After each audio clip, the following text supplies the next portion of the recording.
भी ये क्षेत्र मेरे वालिद साहब की लोकसभा में लगता था। तो आज 16-17 साल बाद 16-17 साल हो गए उन्हें इस दुनिया को अलविदा करे हुए, लेकिन उसके बावजूद जितना प्यार आप लोगों के दिल में उनके लिए जिंदा है, इससे ज्यादा खुशी और किसी बात की मुझे नहीं हो सकती। तो मैं दिल की गहराई से उनका शुक्रिया अदा करती हूँ।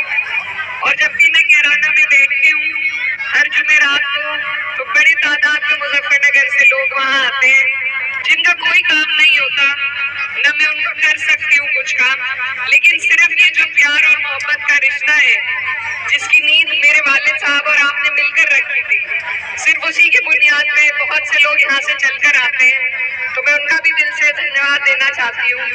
ये जो लगाव है इसका कोई मोल नहीं है। और आज जिस कार्यक्रम में आपने मुझे यहाँ पर बुलाया है, जहाँ पर हम छात्राओं का सम्मान करने के लिए आए हैं, ऐसे कार्यक्रमों में आकर एक जनप्रतिनिधि होने के नाते मन को बहुत खुशी मिलती है, क्योंकि जो भी विकास है सिर्फ सड़कों से विकास नहीं होगा।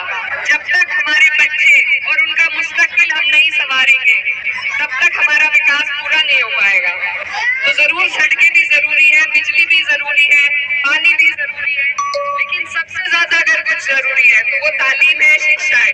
और खास तौर पर मुझे बड़ी खुशी हुई यहाँ इतनी बड़ी तादाद में अपनी बहनों को देखकर, और मेरी हर जगह यही कोशिश रहती है कि क्योंकि हमारा जो इलाका है यहाँ पर लड़कियों को कम और लड़कों को ज्यादा पढ़ाया जाता है, तो ये जो हमारी रीत है इसको हमें बदलना पड़ेगा। ये बदलाव आपको और हमें समाज में लाना पड़ेगा।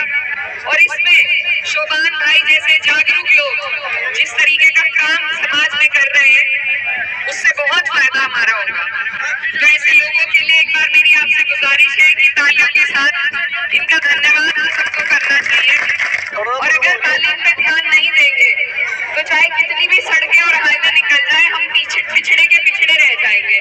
मेरे घर वालों में जब इतनी मुसीबत आई तो मैं एक जीता जागता सबूत हूँ आपके सामने कि सिर्फ मेरी तालीम की ताकत थी मेरे पास, कि उस ताकत के बलबूते में किसी चीज से नहीं घबराई। पुलिस प्रशासन हर तरह की जांच, मेरे भाई पर मेरी माँ पर मुकदमे, लेकिन सिर्फ मेरी तालीम थी जिसने मुझे ताकत दी, हिम्मत दी आगे बढ़ने की। और इसी बदौलत आज मैं देश की सबसे बड़ी पंचायत में आप लोगों ने पहुंचाने का काम किया। और अभी आपने देखा होगा जब हमारे देश में मुल्क में जैसे हालात चल रहे थे बॉर्डर पे, तो दो बहनें हमारी सोफिया कुरैशी जी और व्योमिका सिंह जी, दोनों बहनों ने जिस तरीके से हमारे देश को लीड करने का काम किया ये आप सभी ने देखा होगा।